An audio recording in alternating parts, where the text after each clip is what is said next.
Bonsoir à toutes et à tous. Après la Louvière, Tournai et Charleroi, c'est dans le Sud Hainaut que s'est installée en ce début d'année l'exposition pour la mémoire. Une exposition réalisée en 2008 déjà par l'école des cadres du service provincial de la jeunesse. Un événement sur lequel nous revenons bien évidemment.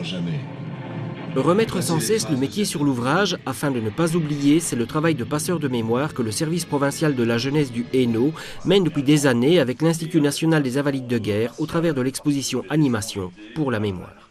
Cette exposition donc a été créée par le Fort de Brendonck en collaboration avec l'Institut national des invalides de guerre, et notre mission c'est d'aller vers les jeunes, de jouer notre rôle de passeur de mémoire, de telle manière à ce que ces événements qui sont somme toute les plus importants du XXe siècle et les plus dramatiques, c'est quand même plus de 50 millions de morts, que ces événements restent présents dans la mémoire de nos jeunes, des futures générations. Le but ici est effectivement de rappeler aux jeunes ce qui s'est passé lors du second conflit mondial.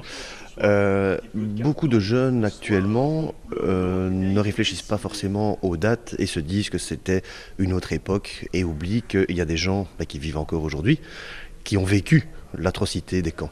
Ce que nous nous efforçons de faire, c'est de leur faire comprendre en détaillant les mécanismes de décision qui ont prévalu à l'exécution justement de l'extermination, comment sont nés les camps de concentration et d'extermination, comment se passait dans ces camps-là le tri, l'élimination directe des femmes et des enfants, etc.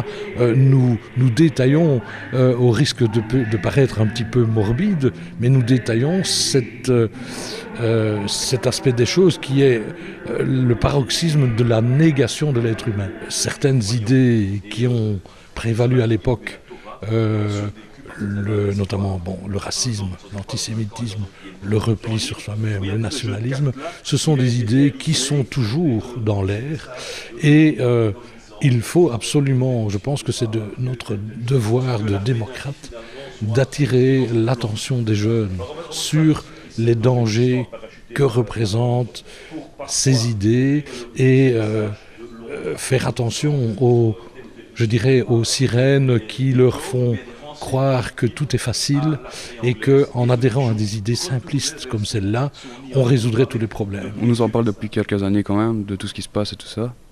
On a déjà fait plusieurs expositions. Je trouve que celle-ci est une des mieux quand même. Et à part ça... Vous voir ici un petit cercueil. Ouais, on a déjà fait, on en a parlé en classe en morale, avec notre professeur Madame Thierry. On a déjà eu l'année passée plus ou moins la même exposition. C'est très important et je trouve ça très bien. L'exposition dure 3 heures, c'est pas rien, c'est assez long, surtout pour des jeunes, donc rester attentif pendant 3 heures, c'est pas facile. Donc on a voulu faire une démarche un peu différente et rendre les jeunes acteurs. Donc en fait, on a reconstitué un tribunal d'époque où les jeunes doivent se mettre dans la peau d'une personne qui a connu la déportation.